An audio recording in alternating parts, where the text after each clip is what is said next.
Hey, this is Larry the Cable Guy, and you are listening to Hope for the Caregivers with Peter Rosenberg. And if you're not listening to it, you're a communist.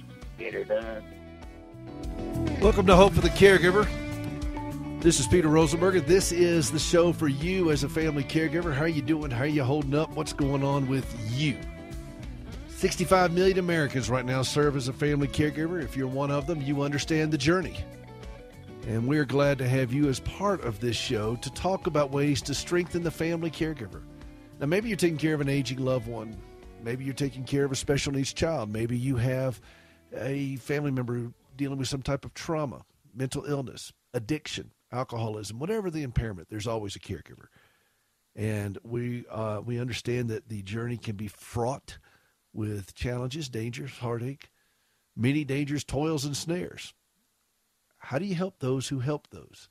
And that's what the show is all about. I'm bringing you 35 years of experience to help you stay strong and healthy as you take care of someone who is not. And with me always is himself from Nashville. He is the Baron of the Board, the Sultan of Sound, the Earl of Engineering. He's John Butler, and you love him. Oh, thank you. Oh, hey. All right. Yes. Wonderful. Hello. I did not realize I had theme music today, but why are you doing listen, today, John, I'm fine. I'm warming up. It was 18 below last night, and I chipped my tooth on soup. Oh. I chipped my tooth on soup. You know, it's so cold. Politicians are keeping their hands in their own pockets. I mean, it is cold out there. Man. And we went to Billings this week. I'm out in Montana, and went to Billings to see a specialist with Gracie and also get her prosthetic legs worked on. And we spent the night over there, and I was out walking the dog at night, and and I had to take a hammer and chisel him off the fire hydrant. I mean, it's cold. Man, we got drums. We got a rib shot on that end. Somebody. It was crickets. We got crickets. Well, John, how are you feeling? Oh, I am fantastic. But I had a buddy of mine got a little sick and couldn't work for a little while, so he had problems with his water bill, right? So I sent him a get well soon card. Get a well soon. Okay, good. Yes. Yes, I was tracking with it. I knew it was going somewhere, and I'm sad I followed. I'm sad I followed it. Yeah, me too. That makes two of us. But, no, I'm doing pretty well. It's still doing distance learning with the kids, but that just means I get to hang out with my kids all day. That is great. It is pretty nice. Well, you know how we love humor on the show.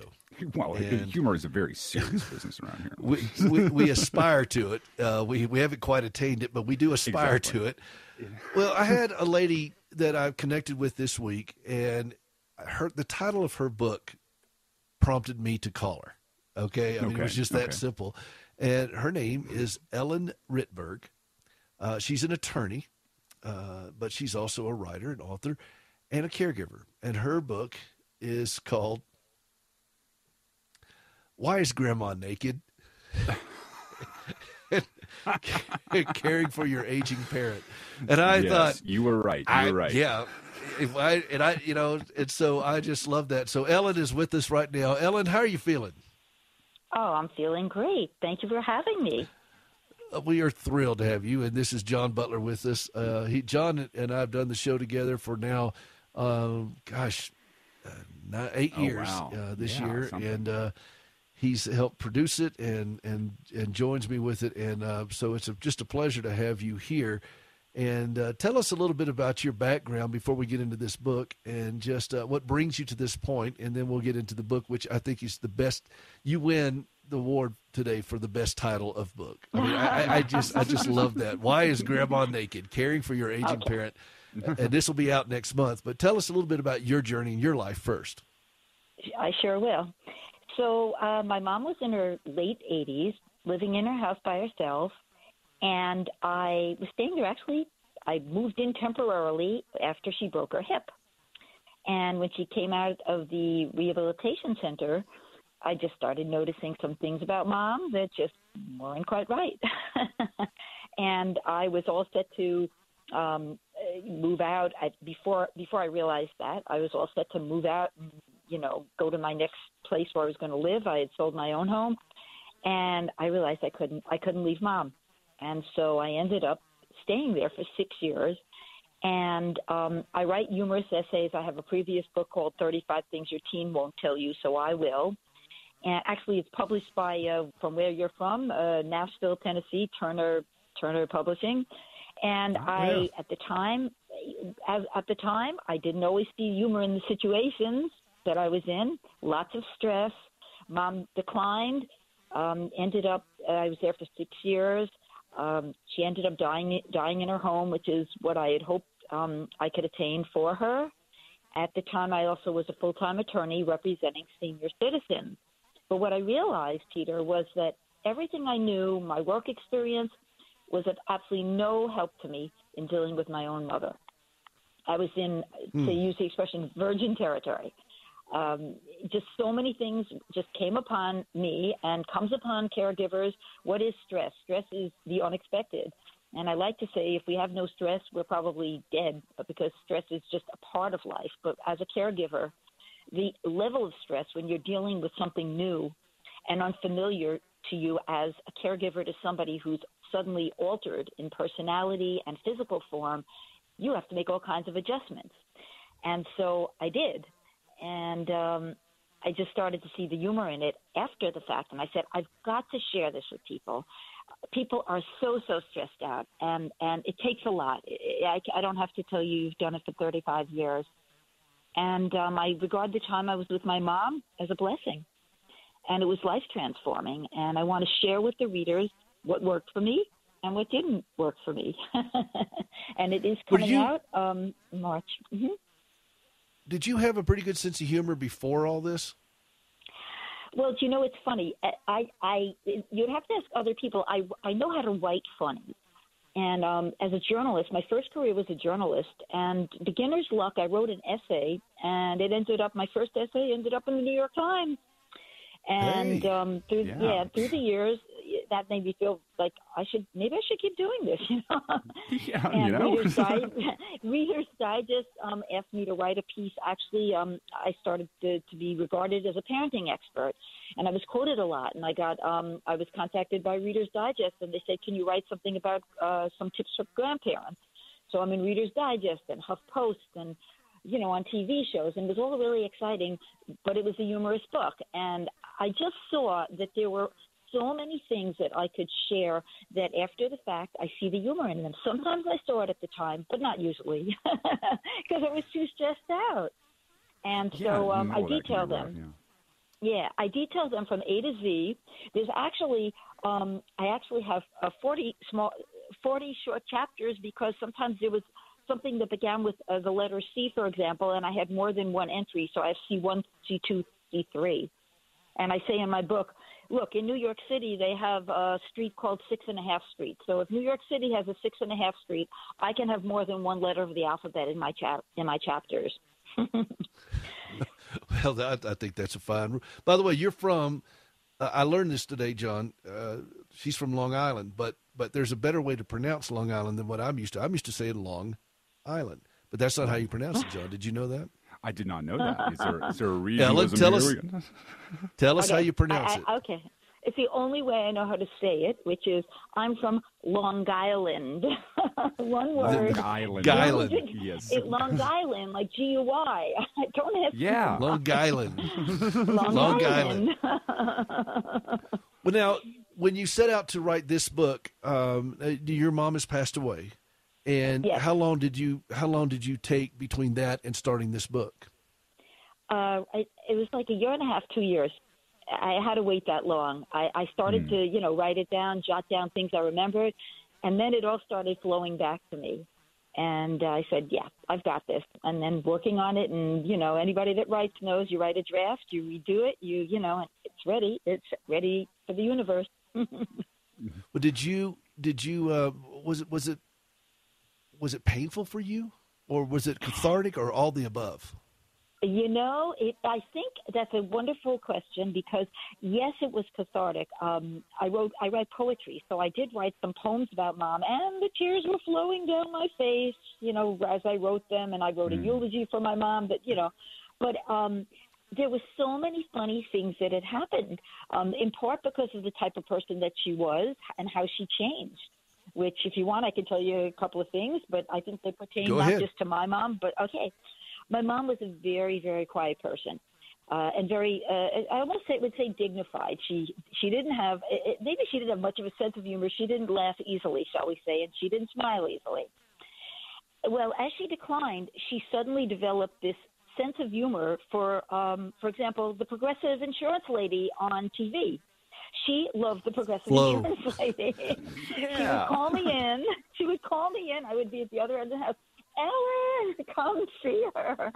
And it's this lady, if you're not familiar, she wears all white, and she has a red headband, and I can tell you what she looks like in my sleep because Mom called me over many a time to tell me about the Progressive insurance lady. And my mom had this whole scenario. She said to me, oh, look, she's pregnant, and see how they're trying to hide it? The producer must be trying to hide it. And my son told me my mother had this thing for the Travago guy, and she had this story about the Travago guy, that he used to be a little messy, and his producer fixed him up. And I don't know where Mom would get these stories, and she was convinced of the truth of them. And in the beginning, I would almost try to convince her she was wrong because I didn't realize they were just made up from cloth. But it's really funny, this kind of person who's Well, and serious. that brings me to a point when you said you tried to convince her she's wrong, and then you realized, wait a minute, I don't need to convince her she's wrong. Talk a little bit about that. Yeah. Okay.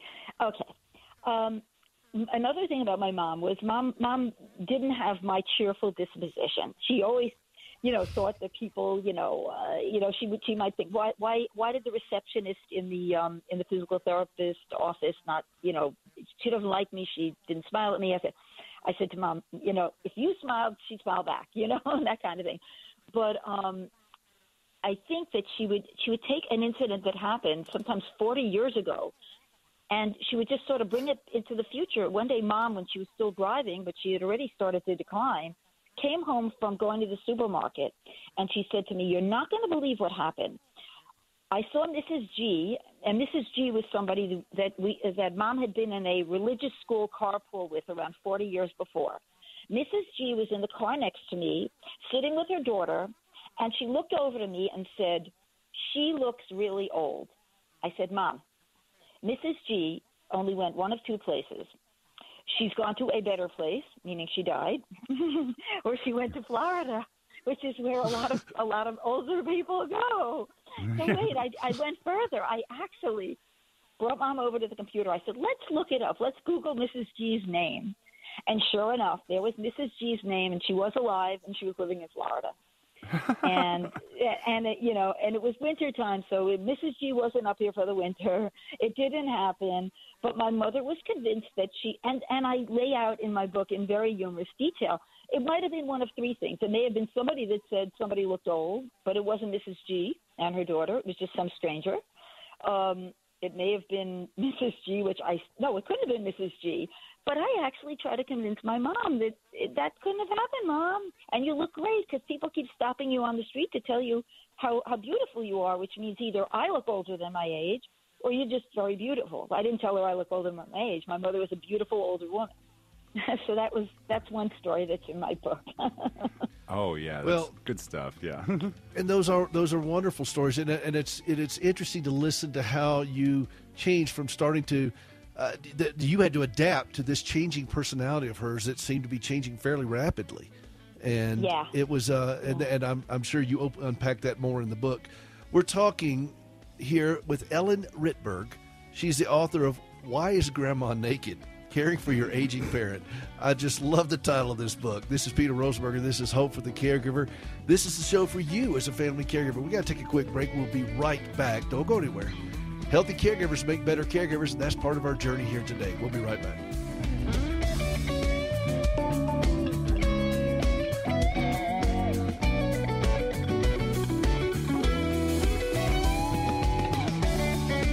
Hey, this is Peter Rosenberger, and in my 3 decades as a caregiver, I have spent my share of nights in a hospital trying to sleep in waiting rooms, on fold-out cots and chairs, and even the floor. You know, as caregivers, we have to sleep in uncomfortable places, but we don't have to be miserable. Do what we're doing in my home by using pillows from MyPillow.com. These things are great. They have a patented interlocking fill that adjusts to your individual sleep needs, and for caregivers trying to sleep in a hospital room chair, believe me, our individual sleep needs get ramped up significantly. You know, I've never liked taking pillows from home to the hospital with me because I never felt like I could get them clean again. But with pillows from MyPillow.com, you can throw them in the washer and dryer. They got a 10-year warranty, guaranteed not to go flat, 60-day money-back guarantee. They're made in the USA.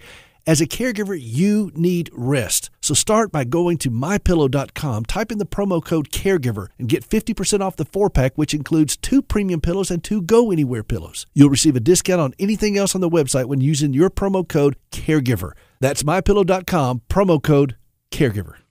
Have you ever struggled to trust God when lousy things happen to you? I'm Gracie Rosenberger, and in 1983, I experienced a horrific car accident leading to 80 surgeries and both legs amputated. I questioned why God allowed something so brutal to happen to me, but over time, my questions changed, and I discovered courage to trust God. That understanding, along with an appreciation for quality prosthetic limbs, led me to establish Standing with Hope. For more than a dozen years, we've been working with the government of Ghana and West Africa, equipping and training local workers to build and maintain quality prosthetic limbs for their own people. On a regular basis, we purchase and ship equipment and supplies, and with the help of inmates in a Tennessee prison, we also recycle parts from donated limbs. All of this is to point others to Christ, the source of my hope and strength. Please visit standingwithhope.com to learn more and participate in lifting others up. That's standingwithhope.com. I'm Gracie, and I am Standing with Hope.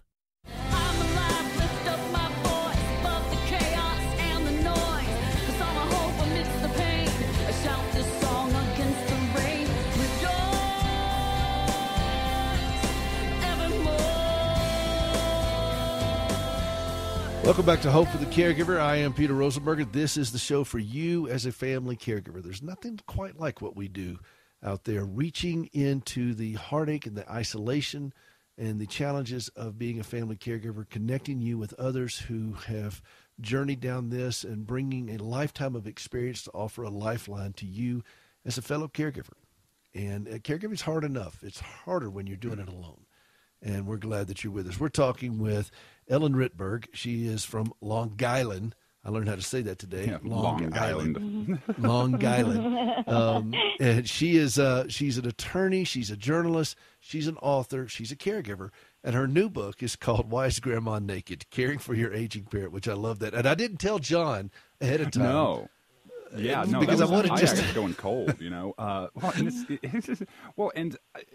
We, as we talked about earlier, we are big fans of humor and the way it can be used to really help out a family caregiver and get us through some really difficult times, or even just be able to process it afterward, like we were talking earlier. So I really appreciate you putting this kind of work out there. So, thank you. Thank you.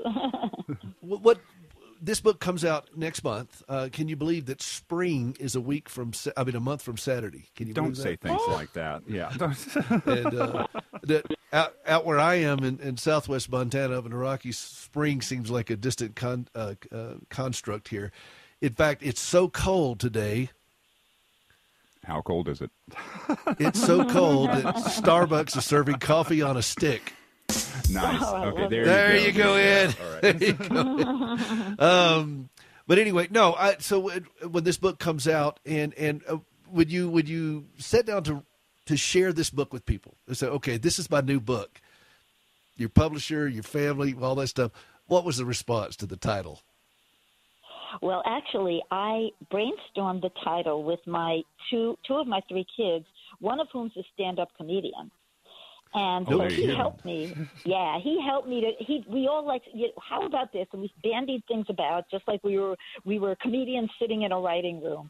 And once we said, why is Grandma naked? It is perfect because that really happens. I don't know if some of your caregivers that are caregivers of people who are older or who are suffering from dementia, you will find they want to take off their clothes, and they don't. they just start to Don't do see it. anything wrong with that. And and the first time they do it, in Mom's house, because I moved in with Mom, she lived on two quite major streets in her community with a big picture window. And there she was standing at the bridge table, and not quite in the altogether, but certainly not in a state of dress that she would ever be in front of an open window. And I said, "What are you doing?" And what? Just out of curiosity, what was her answer?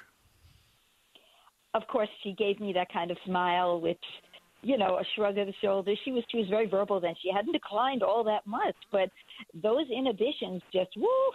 I can tell you a couple of ones that are just, they go right out the window real fast. Would you like me to tell you one of them, for example? Oh yes, absolutely. Keep it family friendly for John. Okay, Yeah, totally family friendly, and it's not really gross, but they love to explore their nostrils and the insides of their mouths. Okay, To the inside of explore. their I nostrils. like that. I like it very. Well, we can tell you're a writer because that was a lovely wordsmithing on that one. Descriptive way of saying yes. Nice imagery. Exploring.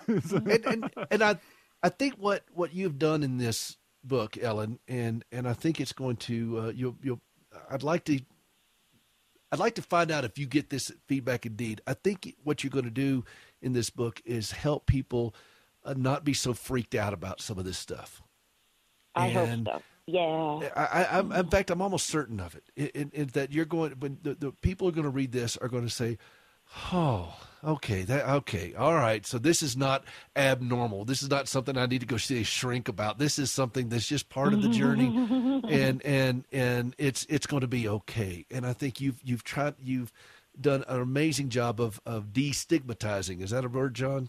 Check I was that. going to say Is that a word? normalizing, destigmatizing. Destigmatizing sounded so much more, But you've normalized this a little bit and taken away a little bit of the embarrassment of sting or the uncomfortability of it, discomfort of it. How about that, John? Yeah, because that one was not a word. I can tell you. Uncomfortability. Yes, that is correct.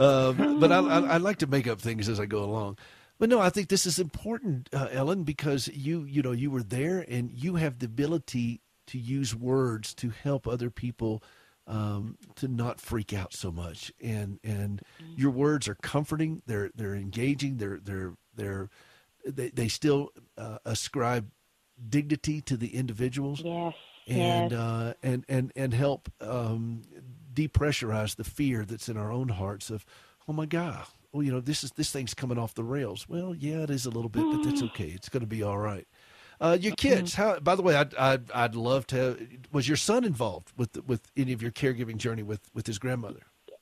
Well, they would come to visit, and they'd observe things, and sometimes they didn't realize something was happening, and I needed to explain to them because Mom's decline. They might have missed. I didn't always tell them, like, Grandma is at this stage exactly, and they'd come to visit. And for example, incontinence. Okay, incontinence. I have a nice chapter that's laugh out loud funny about incontinence, and they come to a point sometimes, unfortunately, where you think they're in pain, and they're sitting at a table with their grandson or daughter, and my son turned to me and he said no. He said to Grandma, are you okay? Grandma was okay, but she was okay. She was taking a moment there. Yes. I love it. That's a wonderful phrase. Thank you. One of your fellow Long Islanders, comedian Jim Brewer, was on our show some years ago, and he talked about that with his dad. He took his dad on the road with him when he was doing stuff, and I don't know if you remember him or not from Saturday Night Live and Tool Time and all these other things he's done, but it was just a wonderful tribute to his father. And he talked about it. He did it so with so much humor and clever ways of saying it that it took away all the oh my God. And we're just like, oh yeah, this is just life. It's just life. And so I'm a big fan of stand-up comedians. So we may have to have your son on the show as well. And because we love him, because humor is so critical to this journey. And I've said this often, Ellen. I'm going to leave you with this quote. I want to hear your response to it. As caregivers, we have no shortage of tears, but the laughter is very scarce. Respond to that really quickly, just 30 seconds or so. It touches a place in your heart that's very, very different than any other experience, except maybe when you're a parent of very young children. It's this little soft and wonderful place. Well said. A little soft and wonderful place, and that's where our humor can help us live a little bit easier in those places. This is Ellen Rittberg. Her website is at ellenrittberg.com. Ellen Rittberg, RITTBERG.com, and we'll link to this on the podcast.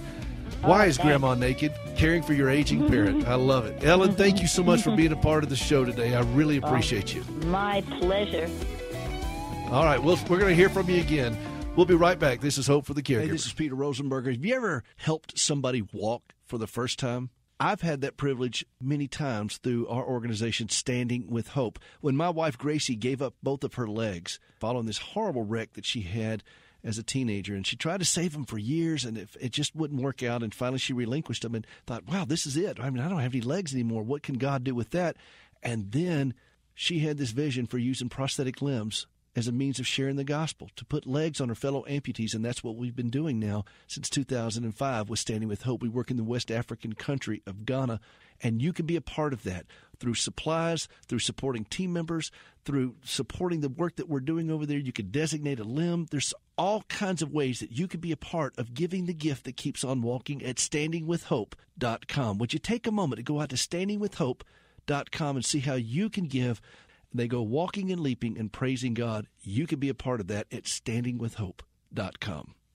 As a caregiver, think about all the legal documents you need. Power of attorney, a will, living wills, and so many more. Then think about such things as disputes about medical bills. What if, instead of shelling out hefty fees for a few days of legal help, you paid a monthly membership and got a law firm for life? Well, we're taking legal representation and making some revisions in the form of accessible, affordable, full-service coverage. Finally, you can live life knowing you have a lawyer in your back pocket who, at the same time, isn't emptying it. It's called Legal Shield, and it's practical, affordable, and a must for the family caregiver. Visit caregiverlegal.com. That's caregiverlegal.com. Isn't it about time someone started advocating for you? www.caregiverlegal.com, an independent associate.